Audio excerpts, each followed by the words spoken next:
à notre dernière étape au Vietnam, on est à la capitale. On est à notre dernière étape du Vietnam, on est à la capitale qui est Hanoï. On est ici pour 4 jours, mais on va faire ça assez tranquille. Au lieu de vous faire les incontournables, je pense qu'on va juste vous filmer les moments de vie de cette ville.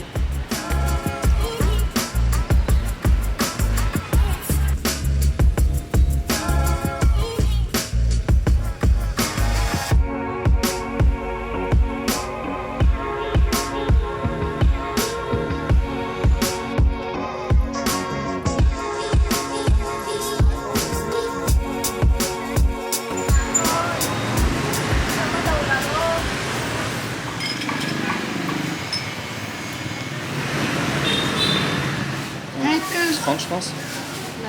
Ai, 2, 4. 20 minutes. Kia đâu nhỉ?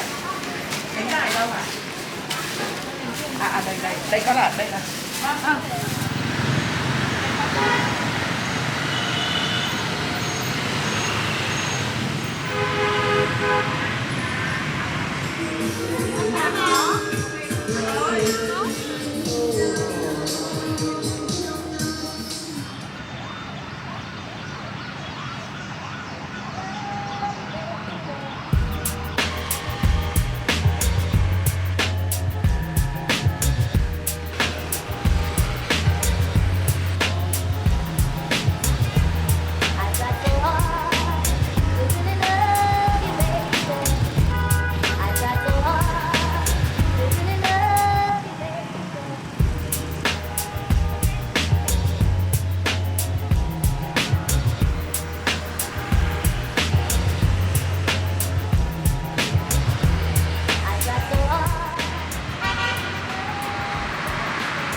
Dans le vieux quartier d'Hanoï.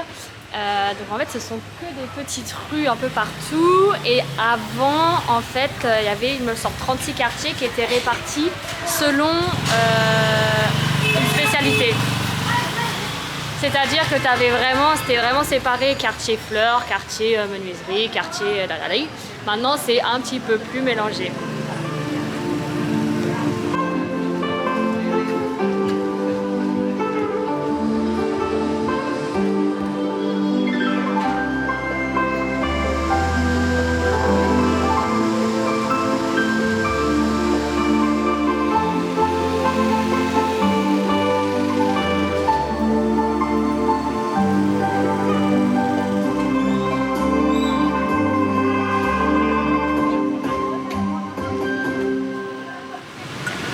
Il y a 7 millions d'habitants dans la ville de Hanoï, c'est quasi pareil qu'à Ho Chi Minh City, sauf qu'on sent bien plus le nombre de personnes ici parce que c'est des petites rues vu que c'est une ancienne ville, alors qu'à Ho Chi Minh tout est bien plus espacé.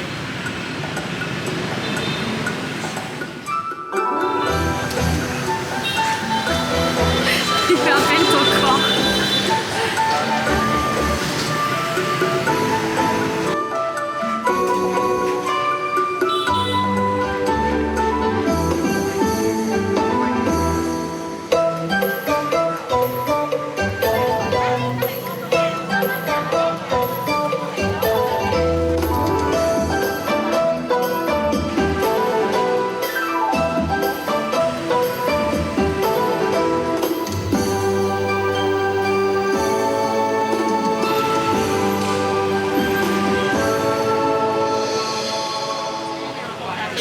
Ça et après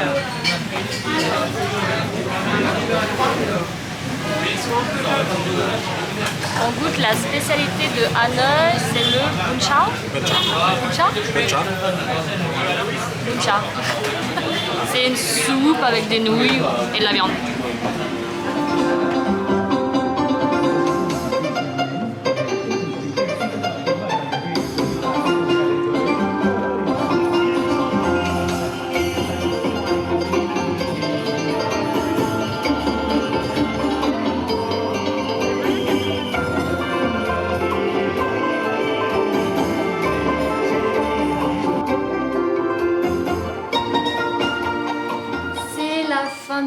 Vietnam. Hanoï était notre dernière étape avant de partir.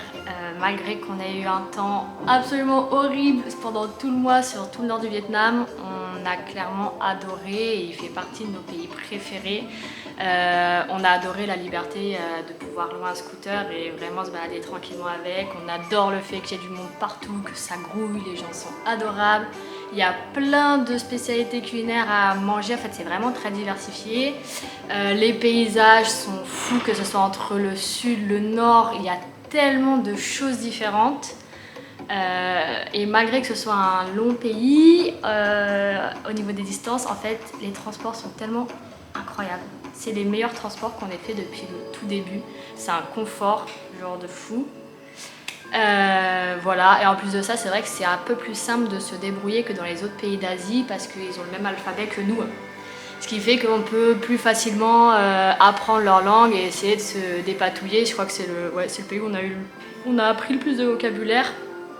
Et du coup, ça fait plaisir de pouvoir un tout petit peu essayer d'échanger avec les gens.